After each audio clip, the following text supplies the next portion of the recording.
Y creo que pertenezco a esa generación que fue la primera en recibir realmente los beneficios de una buena relación a través del comercio y del Tratado de Libre Comercio.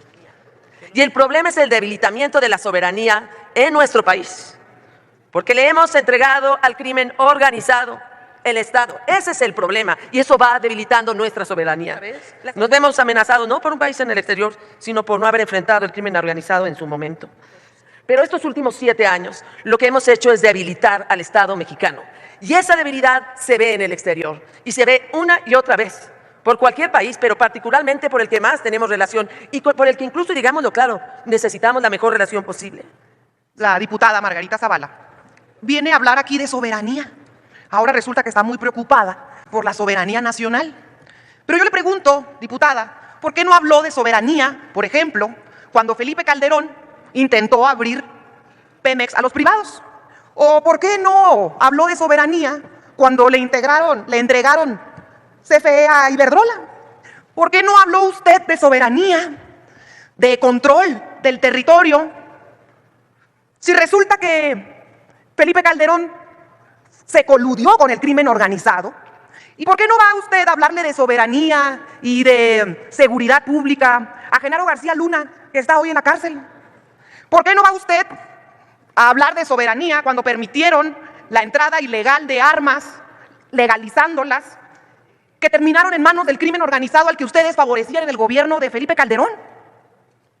¿Por qué no asume la responsabilidad, la colusión, la corrupción en la que se vieron involucrados usted y su marido con el crimen organizado y con el cártel de Sinaloa?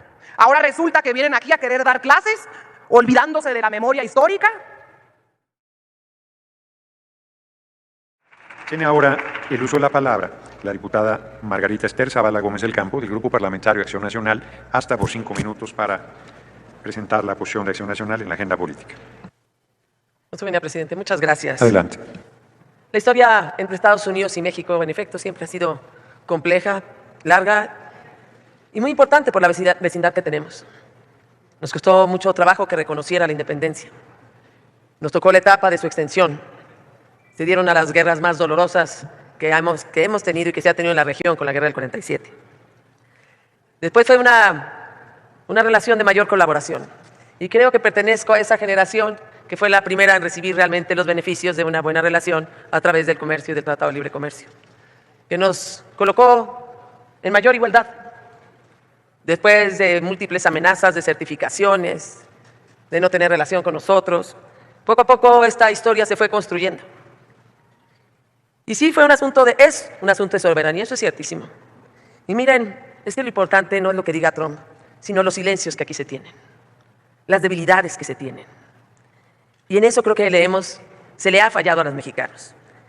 Se trata de soberanía, sí, y una y otra vez, el grupo parlamentario del PAN y la oposición en general ha dicho estar en contra de cualquier intervención militar del exterior. Eso está muy sencillo, claro que estamos en contra. Pero la soberanía, decía, por cierto, un gran legislador, Manuel Herrera y Lazo, es la capacidad de un Estado para tomar decisiones políticas internas sin interferencia externa y sin estar sujeto a un poder superior. Eso es la soberanía. Y el problema es el debilitamiento de la soberanía en nuestro país, porque le hemos entregado al crimen organizado el Estado. Ese es el problema, y eso va debilitando nuestra soberanía.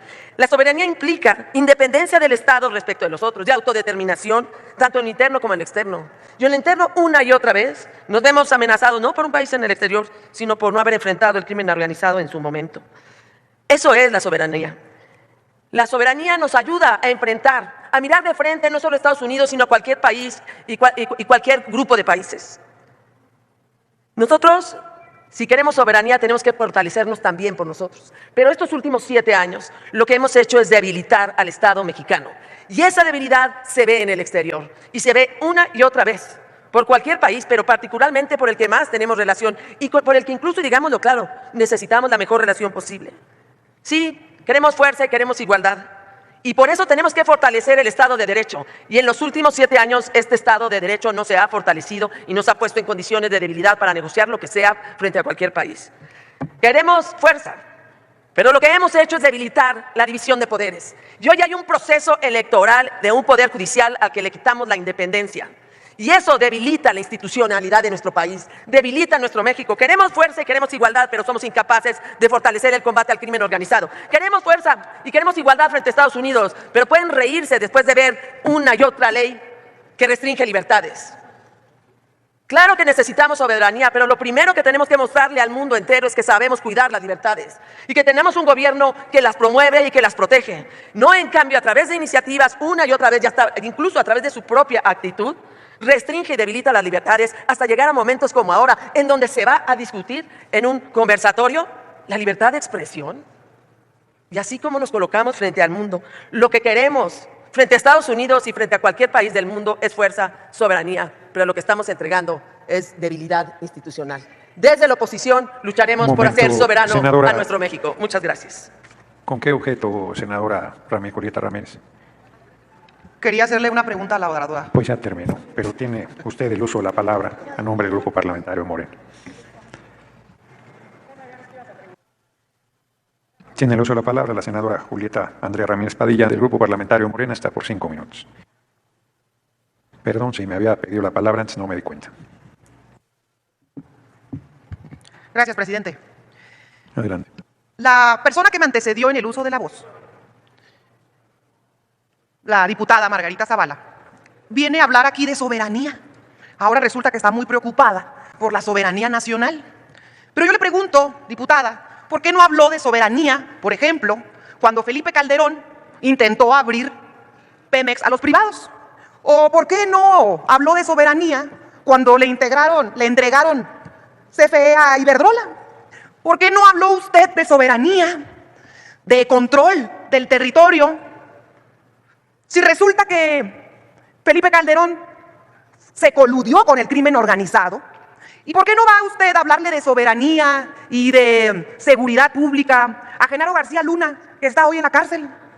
¿Por qué no va usted a hablar de soberanía cuando permitieron la entrada ilegal de armas, legalizándolas, que terminaron en manos del crimen organizado al que ustedes favorecían en el gobierno de Felipe Calderón?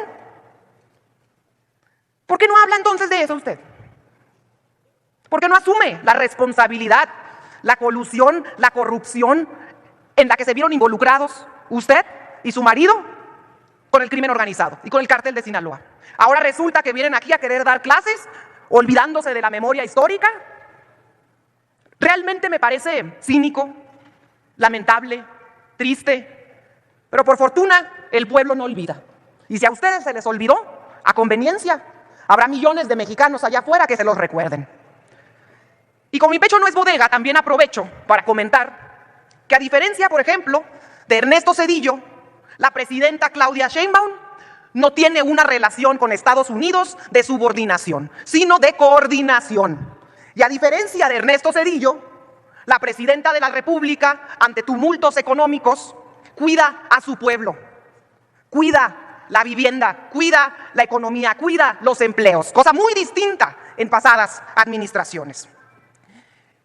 En realidad, la resurrección de Ernesto Zedillo a buscar sus nuevas vocerías, ahí tienen su relevo generacional con Ernesto Zedillo, y además evidencia que están realmente derrotados. A ver, Ernesto Zedillo fue el presidente de Malas Matanzas, de la represión, de Aguas Blancas, de Acteal, del Charco.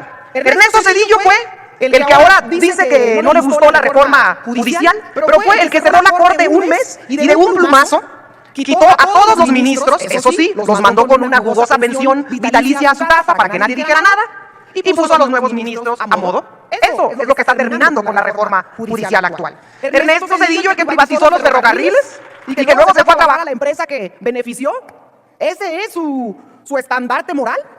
Ernesto Zedillo, el que además se asume hoy como el padre de la democracia por haber permitido que el gerente... Un momento, senadora Ramírez. ¿Con qué objeto, senadora Verónica Camaño Farján? Permite, a través de su conducto, presidente, preguntarle a la oradora si me permite hacerle una pregunta. Es improcedente, porque tiene que ser de un grupo parlamentario diferente. Qué lástima. Sí, senadora, diputada Lilia Aguilar, permítame. ¿Con qué objeto, diputada Lilia Aguilar? Igualmente, si me permite hacer una pregunta a la oradora, si la oradora...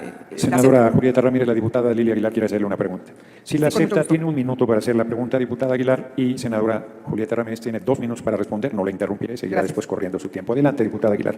Muchísimas gracias, senadora. Como bien usted ha dicho, el nuevo Y senadora vocero de Julieta la Ramírez tiene derecha... 2 minutos para responder. No la interrumpiré, seguirá después corriendo su tiempo. Adelante, diputada Aguilar.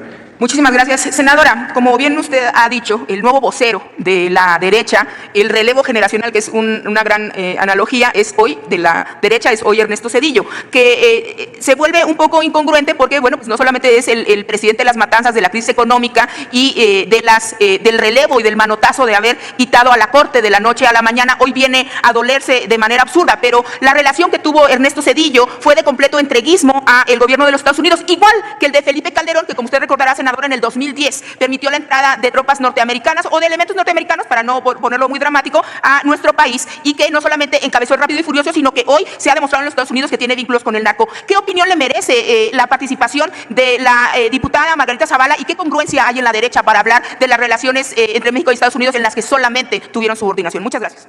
Gracias, diputada. Me parece una respuesta acostumbrada al prianismo, que es el cinismo. Y justamente como usted comenta, diputada, el mandato de Ernesto Zedillo fue también el caldo de fermentación y donde se cultivó, se consolidó el amaciato entre el PAN y el PRI. Ernesto Zedillo se asume él, según él, como el padre de la democracia por permitir la transición de los más de 70 años del priismo al panismo. Esa permisión que hizo Zedillo, pues solo es el respeto a la soberanía popular y al voto de la gente. Pero además en esa transición quedó evidenciada un contubernio y una subordinación, porque nada dice Ernesto Zedillo sobre lo que se le está acusando, que en realidad a partir del préstamo de millones de dólares que hace el Fondo Monetario Internacional, lo que cede en cambio son dos cosas. Número uno, ¿qué quería el Fondo Monetario a cambio de hacer un préstamo de más de 50,000 millones de dólares? Pues que se abriera la industria al mercado, la industria nacional, es decir, que se remataran los bienes de la nación. Y en segundo lugar, terminó consolidando el amaciato entre el PAN y el PRI. Es ahí donde se hace el gran matrimonio tóxico que tienen el día de hoy. Y fue gracias a ese préstamo millonario que pudo después entonces cederle la presidencia a Vicente Fox, el gerente de la Coca-Cola. Ya concluyó mi tiempo de la pregunta, continúe, ¿cierto? sí, continúe. Y a día de hoy seguimos debiendo esa deuda. Se pidió un préstamo de 50,000 millones de dólares. Y al día de hoy ya se han pagado 100 millones. 100,000 millones. Es decir, el doble de lo que nos costó la deuda. Y todavía queda por pagar otros 100,000 millones. De puros intereses de la deuda. Y con esto Ernesto Zedillo nos endeudó a las siguientes 3 generaciones. Y supuestamente se podrá pagar hasta 2070. Sí, concluye, senadora Ramírez, por favor. De eso es lo que están orgullosos la derecha. Eso es lo único que les queda. Y finalmente lo que les queda es una derrota electoral, pero sobre todo una derrota moral. Es cuanto, presidente. Muchas gracias. Gracias, senadora Ramírez. Me han pedido, sí, claro, por alusiones personales, la diputada Zavala, hasta por 1 minuto. ¿Viene a tribuna o desde su escaño? Sonido en el escaño. Ahí está, diputada Zavala. No, miren, lo que pasa es que están de veras como los chistes de Pepito, ¿no? Les dicen algo de que no hay democracia y contestan otras cosas. Y pasó eso con Zedillo. La verdad es que debieron haber contestado qué había pasado con el Poder Judicial. Y debilitar a un país en la división de poderes, en los pesos y contrapesos, es quitarle soberanía. Tendrían que hablar no de Zedillo, no de lo que pasó hace 25 años, sino de lo que son ustedes responsables ahorita y en este presente. Ese narco huachicol que traen en Pemex. Eso es quitarle la soberanía a nuestro país. Y eso sí, ahí sí hay una alerta del Departamento de Estados Unidos en donde dice claramente que lo que empezó con una cosa de evasión fiscal dejó de ser eso y pasó a ser una red transnacional de huachicoleo. Lo saben muy bien, respondan sobre eso.